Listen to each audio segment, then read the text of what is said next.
Consider the following statement regarding the winter session of parliament. संसद की शीतकालीन सत्र के संदर्भ में निम्नलिखित कथनों पर विचार करिए। यह 1 दिसंबर से 19 दिसंबर तक चलेगा। ठीक है, पहला स्टेटमेंट है प्रतिवर्ष संसद के 3 सत्र आयोजित किए जाते हैं। कौन सा कथन सही नहीं है, कौन सा कथन सही है? ठीक है, बताइए। ऑप्शन है केवल 1, केवल 2, 1 और 2 दोनों, या ना तो 1 ना 2। 4 ऑप्शन है आपके सामने, बताइए। ठीक है, चलिए पढ़ते हैं इसके बारे में। इसका जो सही जवाब है वो है ऑप्शन सी। ठीक है, यानी कि 1 और दोनों।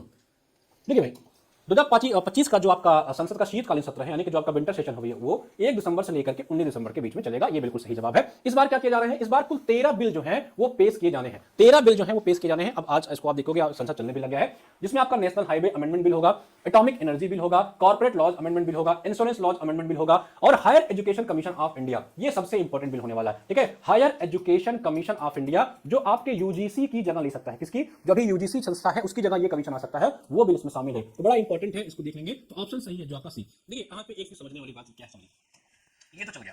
देखिए, प्रतिवर्ष संसद के 3 सत्र आयोजित किए जाते हैं, ये बिल्कुल सही जवाब है। लेकिन एक बात समझ लीजिए, हमारे संविधान में ये मेंशन है कि कम से कम संसद के 2 सत्र होने चाहिए। ठीक है, कम से कम मिनिमम 2 बैठकें होनी चाहिए, मिनिमम। ठीक है, मिनिमम की बात करें तो 2 होने चाहिए, 6 महीने का मैक्सिमम गैप होने चाहिए उनके बीच में। ठीक है, और बाकी 3 सत्र हम लोग करते हैं। आपका एक विंटर मानसून और ये विंटर वाला। ठीक है, एक गर्मी में फिर आप देखते हो कि इधर एक मानसून में